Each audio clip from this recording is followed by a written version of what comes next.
শ্রাবণ মাসের চতুর্থ সোমবার অর্থাৎ শ্রাবণ মাসের শেষ সোমবার। ভাবলাম কীভাবে আমি মহাদেবকে সেবা দিয়েছিলাম সেটা তোমাদের সাথে ছোট্ট মুহূর্তটা বা সেই সুন্দর মুহূর্তটা শেয়ার করা যাক।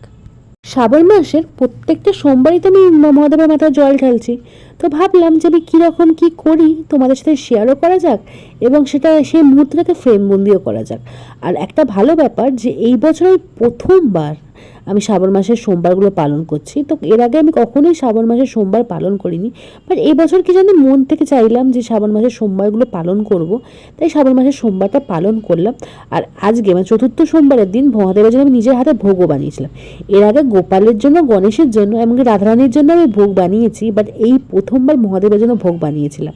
তো নর্মালি বানিয়েছিলাম, কারণ এইবার আমি সার্চও করিনি যে মহাদেব কী কী পছন্দ করে বা কী না দেখি, আমি কিন্তু নিজের মনে যেগুলো মনে হয়েছে সেরকম ভোগ বানিয়েছিলাম। আশা করি নেক্সট বছর যখন করব তখন মহাদেবের একটু সার্চ করে নেব যে কী কী পছন্দ করে, সেরকমই ভোগ বানানোর চেষ্টা করব। তো যাই হোক, ভাবলাম যে কীভাবে আমি মহাদেবকে পঞ্চামৃত স্নান করাই সেটা তোমাদের সাথে ছোট্ট করে শেয়ার করা যাক। তো পঞ্চামৃত স্নান যেমন সবাই করে সেরকমই ব্যাপার, আলাদা কিছু ব্যাপার নয়। কিন্তু এইবারে আমি ঘি, মধু, দই, দুধ আর জল ছাড়াও একটা স্পেশাল জিনিস দিয়েছিলাম, যেটা আমি কোনোবারই মহাদেবকে দিই না, বাট এইবারে দিয়েছিলাম ফার্স্ট টাইম। তো এইবারে মহাদেবকে আমি চিনিও দিয়েছিলাম, মানে অনেকজনকেই দেখছিলাম যে মহাদেবের মাথায় চিনি দিচ্ছিল। তো আমিও ভাবলাম তাহলে মহাদেবের মাথায় চিনি দিয়ে ভালো করে মহাদেবকে স্নান করানো যাক। তো মহাদেবকে চিনি ফিনি দিয়ে স্নান করা, মানে পঞ্চামৃত স্নান করানোর পর চিনি দিয়ে স্নান করে তারপর আতপ চাল দেওয়া, তারপর এই যে সিদ্ধি, সেই সিদ্ধিটা তো দিই, সিদ্ধি দিয়ে ভালো করে পরিষ্কার করে তারপর ফুল দিয়ে সাজিয়ে তাদের আসনে বসিয়ে নিয়েছিলাম। তো ওই পঞ্চামৃত স্নান করানোর পর তাই ভালো করে তারপর আবার কিন্তু চান করানোর পর আমি তাকে আসনে বসাই।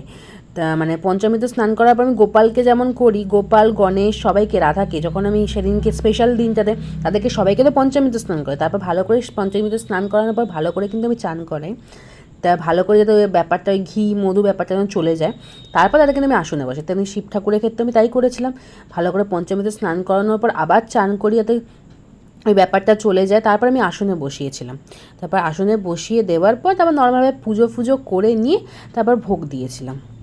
তো ভোগের মধ্যে খুবই সামান্য আয়োজন করেছিলাম। আর হ্যাঁ, পুজোর মধ্যে যদি কোনোরকম কোনো আমার ভুল বা ত্রুটি থেকে থাকে, তাহলে তোমরা যদি কেউ দেখো তাহলে প্লিজ তোমরা জানিও, কারণ হয়তো ভুল ত্রুটি থাকতেই পারে, সেটা নর্মাল ব্যাপার। আর এইবারে মহাদেবকে আমি আরেকটা জিনিস প্রথমবার করেছিলাম। তো এইবারে মহাদেবের জন্য আমি পৈতে নিয়ে এসেছিলাম, ছোট্ট একটা পৈতে। তো এই পৈতেটাও কিন্তু আমি মহাদেবকে পরিয়ে দিয়েছিলাম।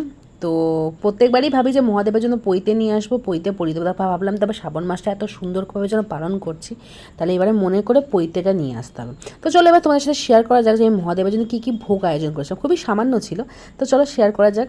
তো প্রথমেই ছিল হচ্ছে লুচি, তার সাথে ছিল যে বেগুন ভাজা, ছিল ছোলার ডাল, আর ছিল হচ্ছে সাদা আলুর তরকারি, আর ছিল হচ্ছে পায়েস, আর মিষ্টি দই, আর ছিল মিষ্টি মানে রসগোল্লাই ছিল। তো এই ছোট্ট আয়োজনটা আমি শ্রাবণ মাসে চতুর্থ সোমবারে মহাদেবের জন্য করেছিলাম।